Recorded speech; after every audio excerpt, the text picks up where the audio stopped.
Está entrando no ar. Você precisa saber. Muitas dicas para o seu dia a dia. Você precisa saber.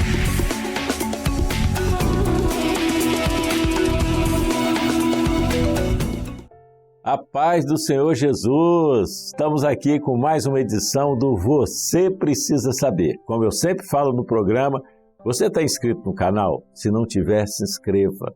Mas também aproveite para curtir, comentar e compartilhar, porque eu tenho certeza que esse assunto, existe muitas pessoas à sua volta que precisam saber dessa informação.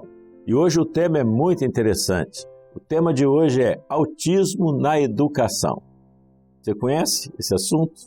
Então, quem vai falar com a gente é uma especialista, né? Ela é doutora em ciência da educação, mestre em ciência da educação, graduada em pedagogia, graduada em letras, pós-graduada em gestão estratégica de ensino à distância, pós-graduada em ciência da educação, pós-graduada em andragogia, depois ela vai falar sobre isso, tá? E especialista em estratégia educacional para autistas. Estamos aqui com a nossa irmã Leonice Monteiro Dias Rocha, que prazer tê-la no programa. A paz do Senhor, pastor Wallace, a paz do Senhor a todos. Fiquei muito feliz, com o convite de estar aqui no seu programa. É uma satisfação imensa estar aqui.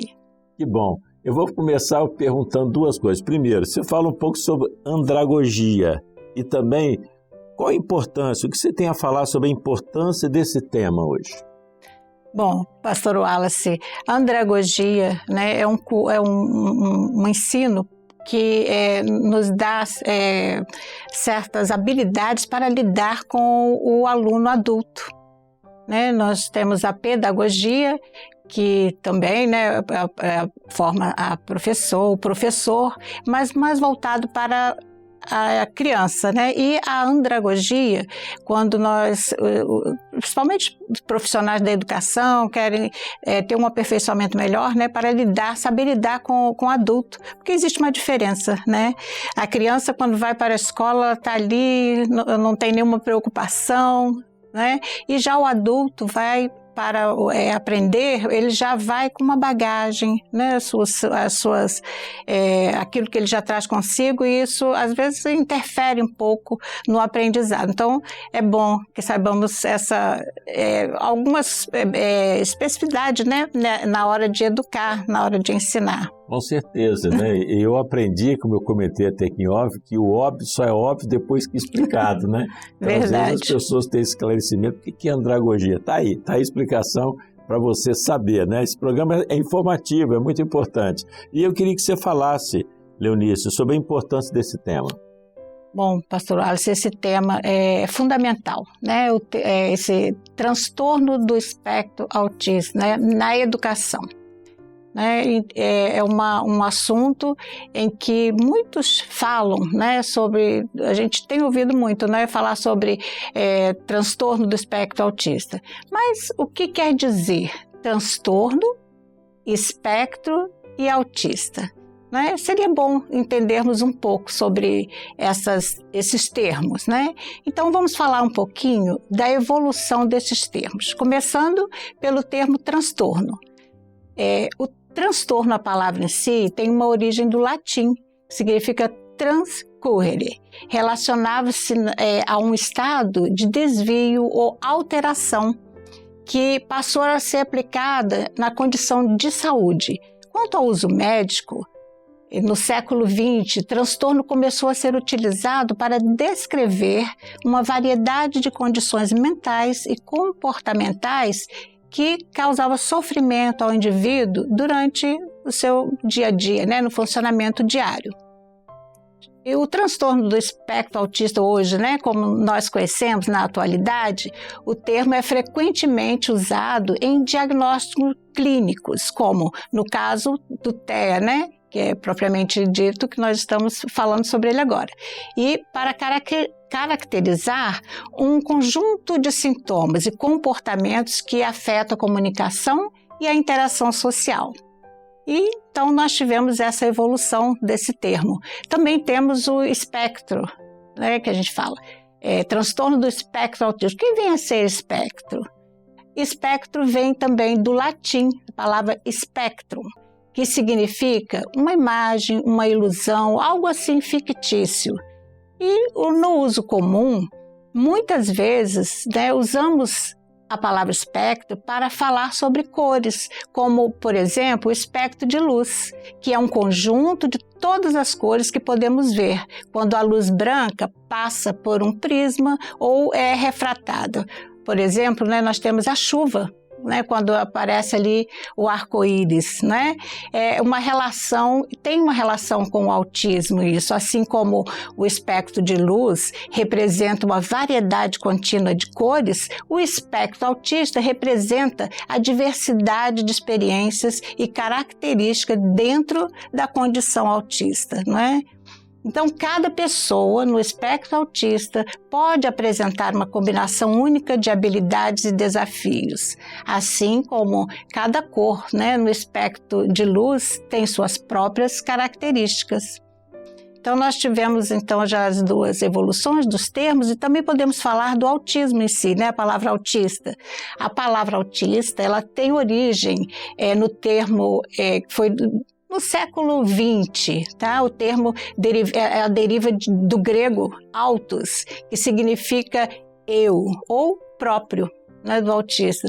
E essa evolução desse termo teve a sua origem com o psiquiatra suíço Eugen Bleuler.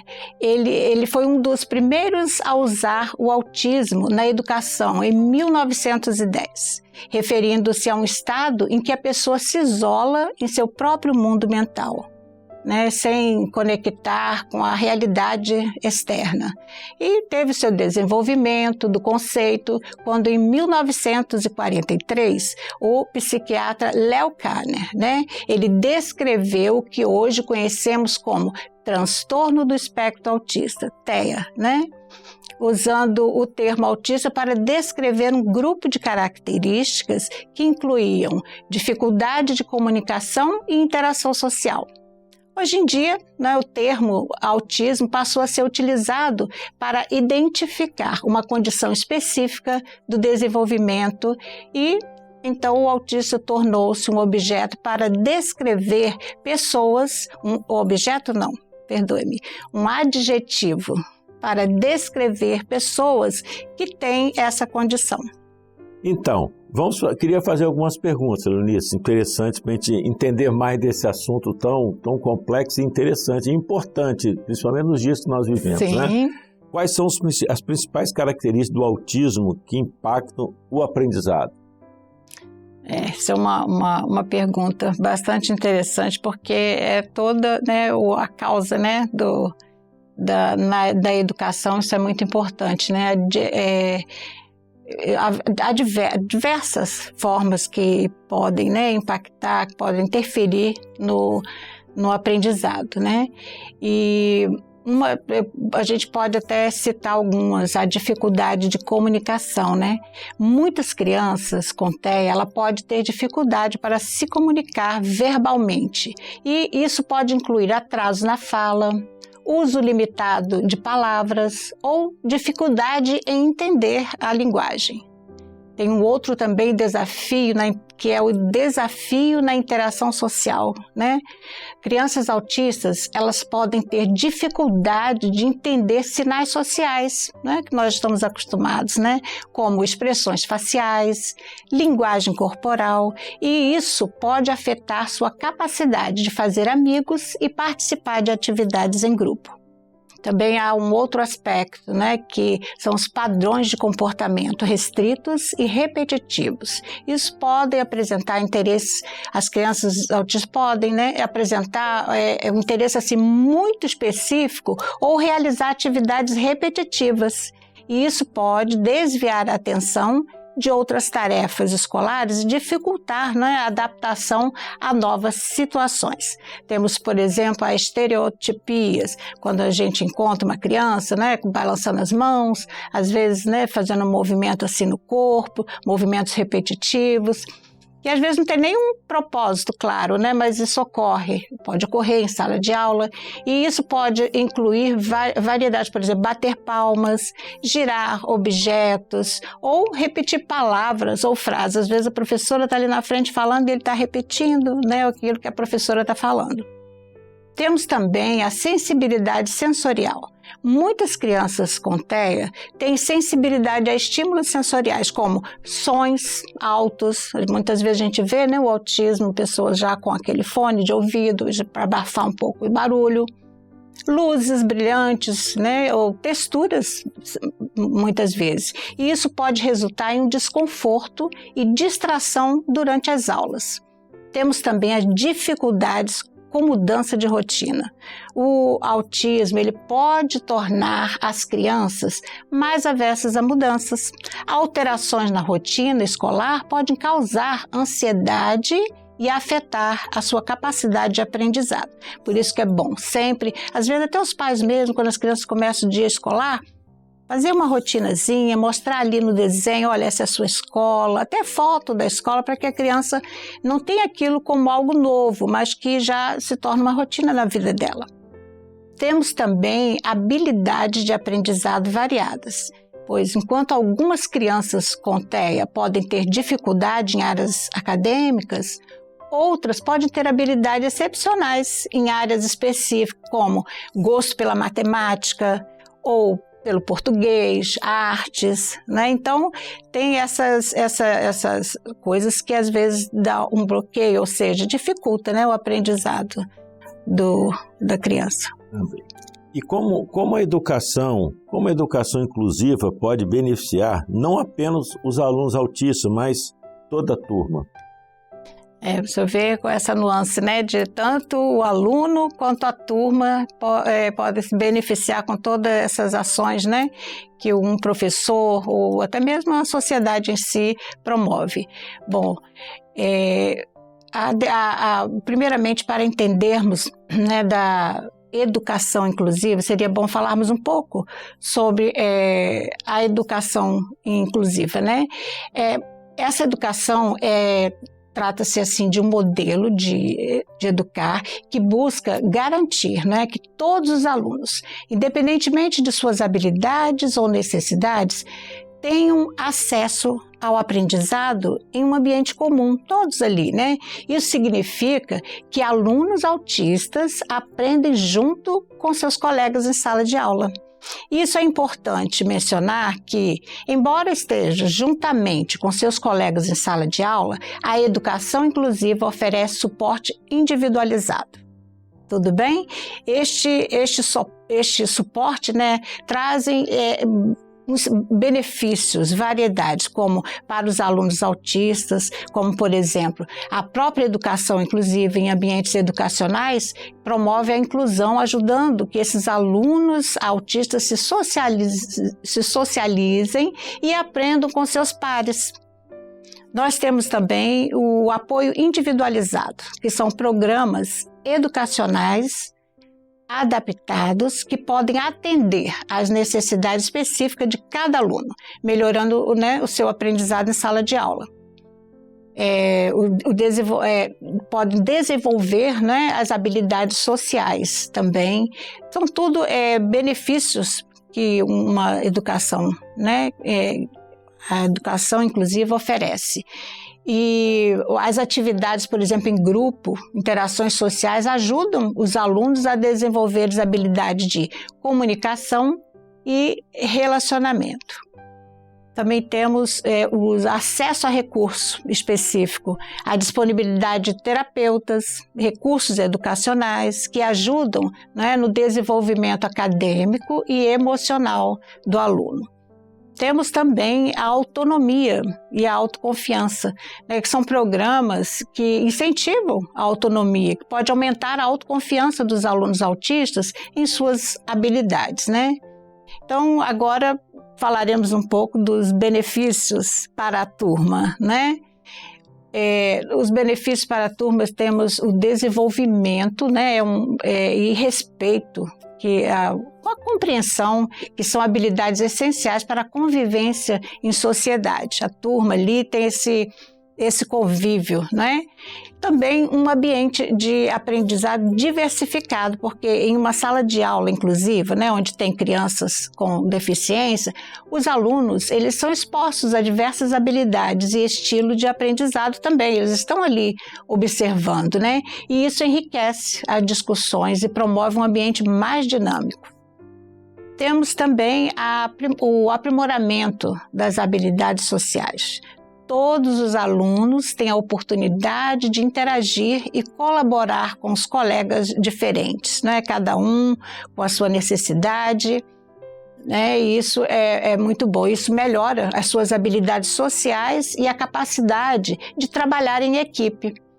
Também temos a maior aceitação, né, dos limites do outro. A educação inclusiva, ela promove um ambiente acolhedor, onde ajuda a combater preconceitos, né, e construir uma cultura de aceitação desde cedo. As crianças já aprendem isso.